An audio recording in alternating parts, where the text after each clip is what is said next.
Cuando se habla de prosperidad falaz, tienes que saber que se está haciendo referencia a una etapa de la historia republicana del Perú. O sea, se trata de un periodo histórico del siglo XIX donde hubo bonanza económica gracias a la explotación de un fertilizante llamado guano. Sí, el famoso guano. Estas épocas eran como los años maravillosos del Perú en materia económica. No obstante, todo era una mentira. Sí, así tal cual. Esta prosperidad es llamada falaz porque a pesar de que el Perú obtuvo abundantes ingresos gracias a la venta del guano, hubo al final una enorme bancarrota fiscal. Pero ustedes dirán, ¿por qué hubo una bancarrota? ¿No se supone que explotar un recurso debe traer desarrollo? ¿No?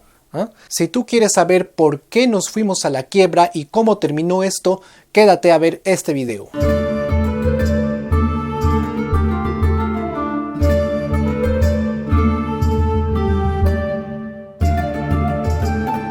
Muy buenas, amantes de la cultura.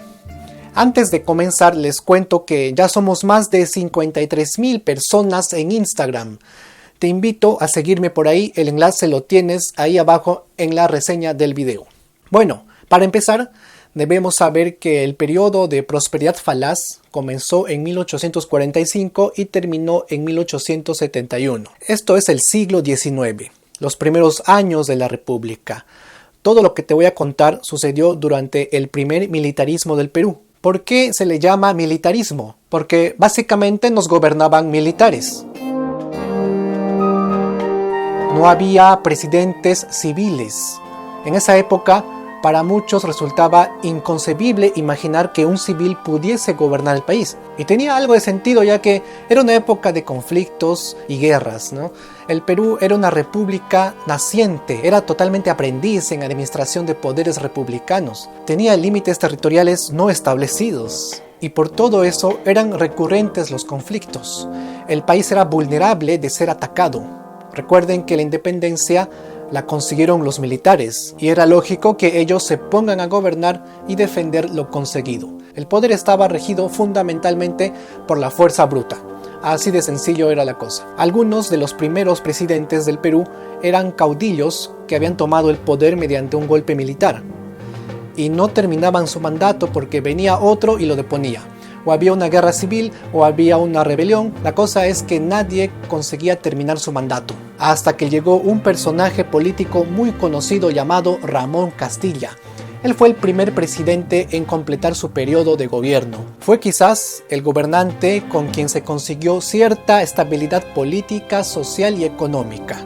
Es por eso que la historia considera que la famosa Era del Guano comenzó con Ramón Castilla en 1845. Todo el periodo de la prosperidad falaz ocurrió en el marco de la Era del Guano. El guano es el protagonista de esta historia. Es el causante de toda la presunta bonanza del Perú. Pero ¿cómo puede ser tan importante el excremento de unas aves marinas? Sí, eso es el guano básicamente. Caca de ave. Así de claro. La importancia del guano fue investigada por Alexander von Humboldt cuando visitó el Perú a inicios del siglo XIX. Ya se conocía de la existencia de esto en las islas de Chincha. Pero fue este científico alemán quien anunció que eso era un potente fertilizante, tal vez el mejor del mundo, y no se equivocó. Ustedes deben saber que un fertilizante, también llamado abono, sirve para estimular el crecimiento de las plantas, porque contiene nutrientes que enriquecen el suelo, la tierra. Los principales nutrientes presentes en el guano son el nitrógeno, el fósforo y el potasio. Eso es principalmente lo que necesitan las plantas. Dentro de los fertilizantes orgánicos naturales tenemos el estiércol, que está compuesto por el desecho del ganado vacuno, ovino o equino. Y por otro lado tenemos el guano, el cual proviene del excremento de las aves, en especial de las que viven en hábitats marinos. El vocablo guano es un quechuismo. Proviene del quechua y se ha llegado a usar en todo el mundo para nombrar al guano de isla. ¿Por qué se llama guano de isla? Se llama así a aquel guano que se extrae de islas pequeñas y deshabitadas donde normalmente no llueve. El guano de isla del Perú llegó a ser el fertilizante más preciado a nivel mundial. Ojo, a nivel mundial, ¿eh? ¿Qué factores hacen posible que siempre haya existido abono en las islas peruanas?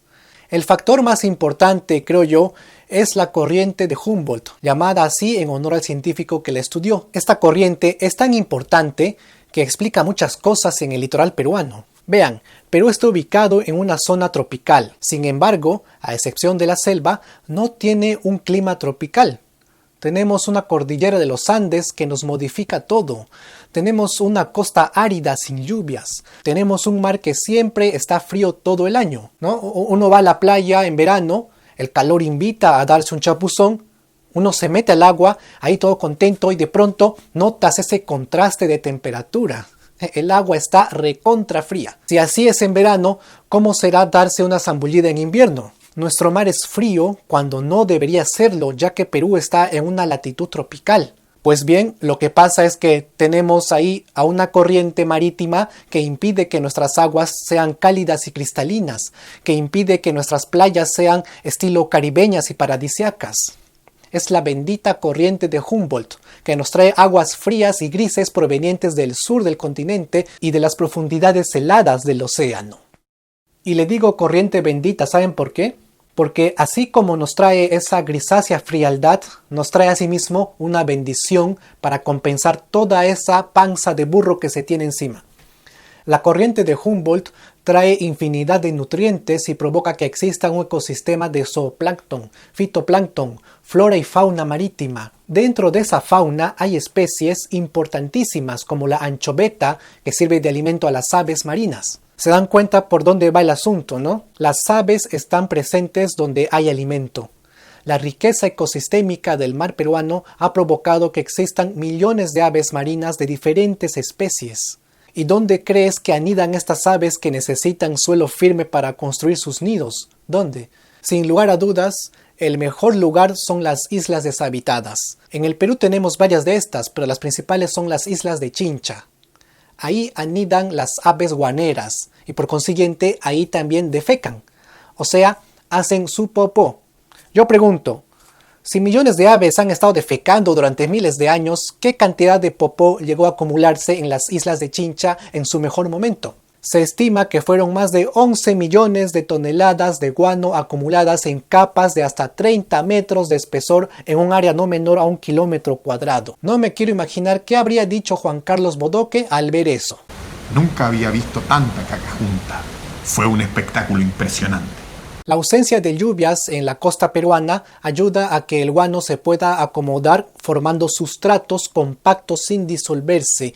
Es decir, la aridez es útil. Y también se debe en parte a la corriente de Humboldt. Así que la próxima vez que te bañes en el mar y sientas ese frío chocante, acuérdate que gracias a esa corriente fría, el Perú tuvo una materia prima de incalculable valor. El Perú tuvo alguna vez prosperidad gracias a esa agua fría. Bueno, falaz, pero la tuvo al fin. Y para saber por qué fue falaz, es bueno conocer primero el contexto de todo. Vean, Europa, Estados Unidos y Japón ya habían atravesado su primera revolución industrial. Su población aumentó significativamente y necesitaban mayor producción agrícola para alimentar a su gente.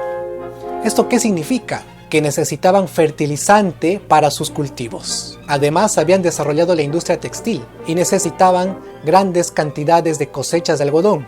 Para eso también hacía falta fertilizante. ¿Cuál era el fertilizante que querían? El guano de isla. Estaban dispuestos a pagar altos precios por este abono. ¿Pero por qué querían este abono en especial? ¿Acaso no podían usar el estiércol del ganado que existe en todas partes? Lo que pasa es que ya habían hecho una comparación, ¿no? Habían comprobado que el guano de isla del Perú era 12 veces más eficiente para la producción de trigo que se usaban abono de oveja.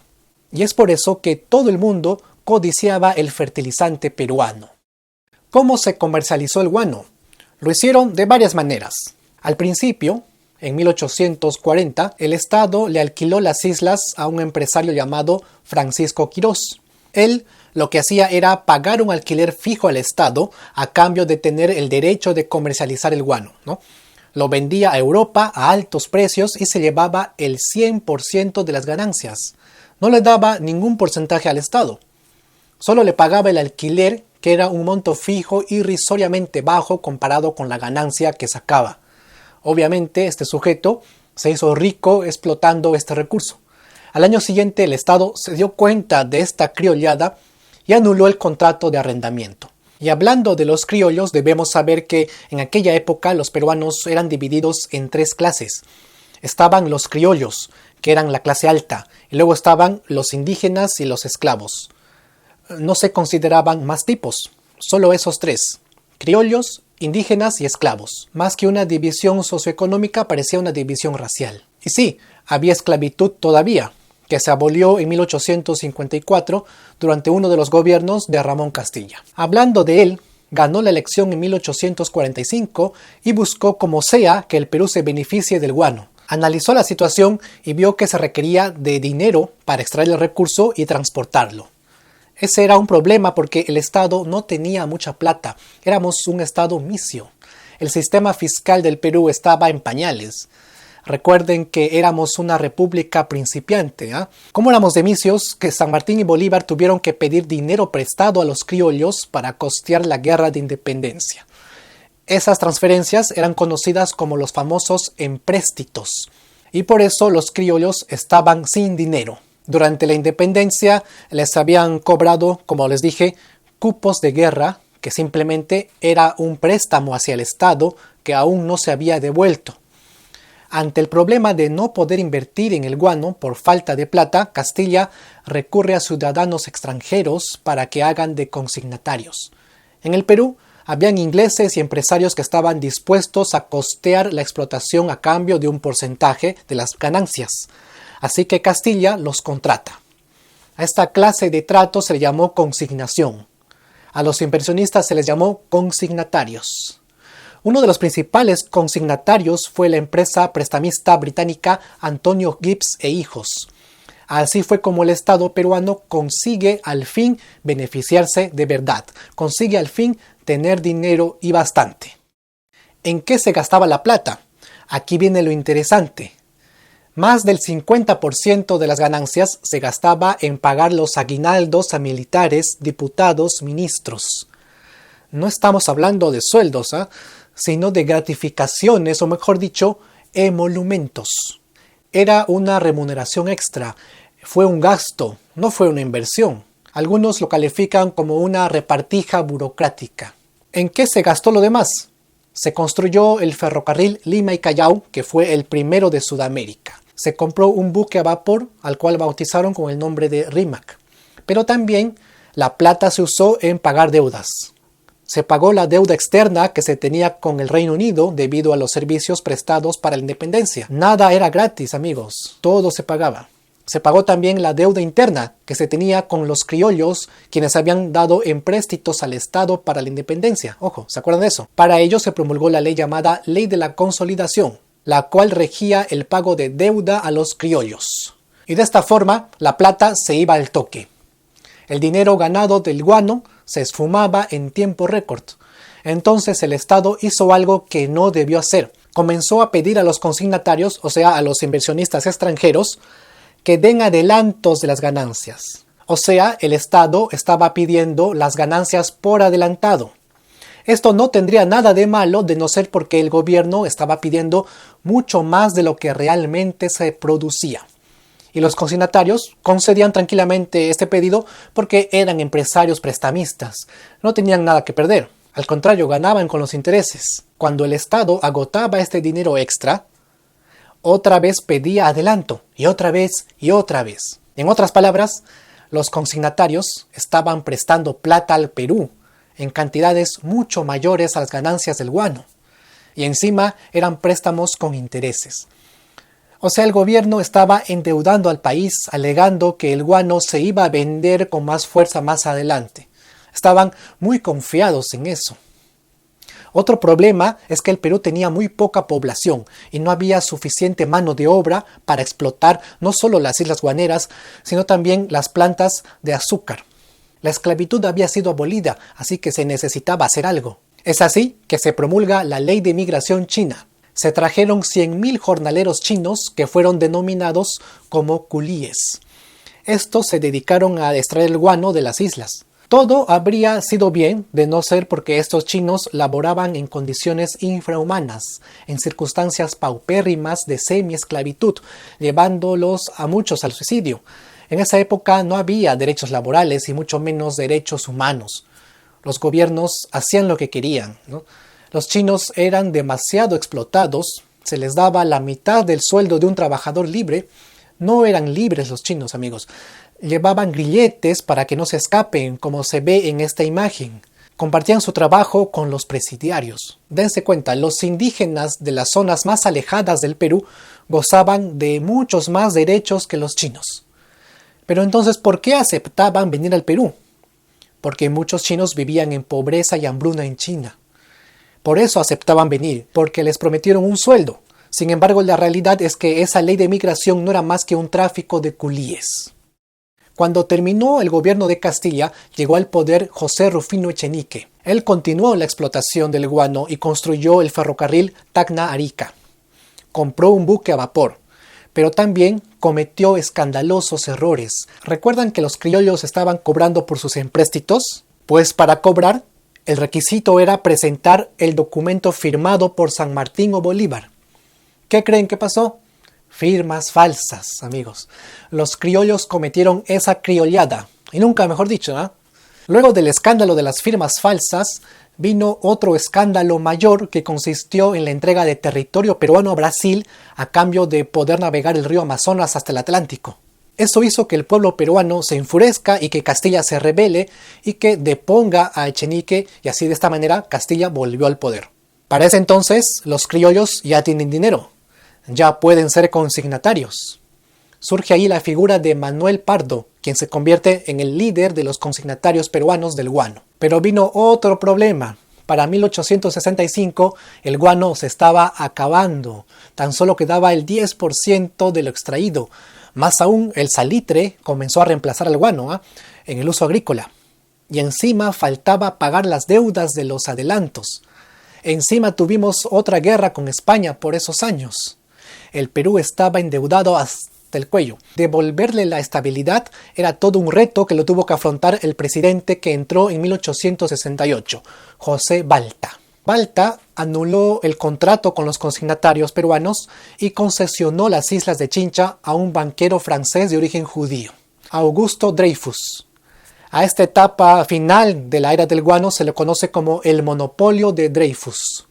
Y así es como se acabó el guano peruano. El dinero ganado se esfumó, se despilfarró, se pagaron deudas inexistentes. Luego Chile ganó la Guerra del Pacífico, quitándole también las salitreras, y así a principios del siglo XX el Perú quedó sumido en una profunda crisis económica y social. Por eso esta prosperidad es considerada como falaz. Tal vez ustedes se estén preguntando, ¿seguirá habiendo guano en las islas de Chincha? Sí hay algo, no es mucho, Es lo que se ha formado en el último siglo. Pero ya ningún país lo compra porque ahora existen fertilizantes industriales e inorgánicos más baratos. El guano que ahora se recoge de las islas lo aprovechan los agricultores peruanos. Aquí termina este video. Si te ha gustado, apóyalo con un like. Mando saludos a todos los miembros de la plataforma Patreon que apoyan a este canal. En la descripción está el enlace para apoyar. Tengo también un canal de Twitch, donde subo contenido los martes, sábados y domingos a las 8 de la noche. El enlace también se los dejo abajo. Mi nombre es Hugo Javier y nos vemos en el próximo video. Hasta pronto.